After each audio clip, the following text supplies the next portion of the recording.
Out in the high desert of West Texas, something is ending. Believe it or not, a single art installation is about to become the final punctuation mark for an entire art movement. This is the story of an artist, a platform that changed everything, and how a chapter of digital history is being written in the dust. It's a fascinating question, right? Because that's literally what's going on. A whole foundational era of digital art is reaching its climax, not in some fancy gallery in New York or London, but in Marfa, a tiny artsy town in the middle of nowhere, and it's all happening over one pivotal weekend. So let's set the scene. We're at the 5th annual Art Blocks Marfa weekend. For this one time a year, this remote little town transforms into the unlikely center of the universe for the global generative art world. You've got artists, collectors, and fans all gathering here. But this year feels different. You can just feel this sense of history in the air. And at the very heart of this whole moment is the artist Bård Ionson. This quote from him, it just says it all. He calls his work a tango between human imagination and machine generation. You know, that dance doesn't just define his art, it really defines this entire movement.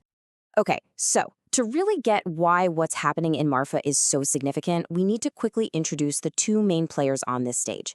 You've got a pioneering artist who was there right from the start, and the game-changing platform that gave his art form a global stage.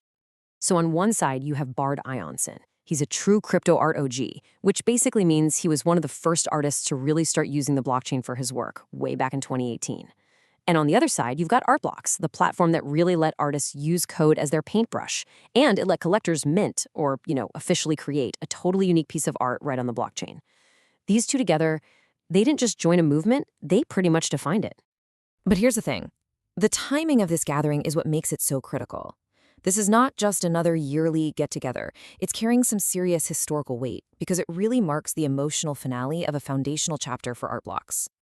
And it all comes down to this number, 500.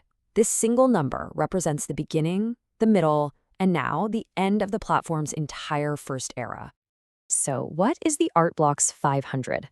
Well, think of it as the first edition of on-chain generative art. It's this finite, carefully curated collection of the very first 500 projects that ever launched on the platform. From 2020 to 2025, these 500 projects built this permanent, unchangeable archive that, well, it basically wrote the first history book for this entire art form. And just look at how this all plays out on the timeline. By August 2025, 495 of these projects are already out there. The very last 5 are scheduled for November. And that puts this Marfa weekend in October right in the sweet spot. It's the last big party before the chapter officially closes for good. It is the emotional climax, the big, final celebration of an entire 5-year journey. And right at the center of this whole historic moment, Bård Ionson is unveiling a brand new installation. It's a piece that just perfectly captures the themes of the whole movement, that collaboration between the artist and the audience, and that fascinating blurry line between our digital and our physical worlds. Now, this is not some static painting. It's a live, interactive GAN. That's a kind of AI that learns and creates on its own, and it's constantly churning out new visuals. What's amazing is that it was trained on 1,500 of Ionson's own photographs of animal bones, which is this beautiful nod to Georgia O'Keeffe's famous desert art. It is the perfect conceptual capstone, premiering right in the middle of this final hurrah. Now here's where it gets really cool, where you become a co-creator. You stand there and you interact with this live feed from the AI. When you see a moment that just grabs you, you hit a button and capture that fleeting image forever. You actually get a signed physical print of what you created. But here's the magic trick. That print has a unique link hidden on it, and that link lets you mint that exact image as a permanent NFT. So that physical print, it's way more than just a souvenir. It becomes what you could call a proof of experience. It's a real, tangible object that anchors a fleeting digital moment in the real world. It's the physical key that unlocks its own permanent digital twin on the blockchain. It's incredible. So let's zoom out for a second. What does this one installation, happening at this very specific moment in Marfa, tell us about the future? It's a huge signal about where art and technology are going next. You know, this isn't just about one artwork.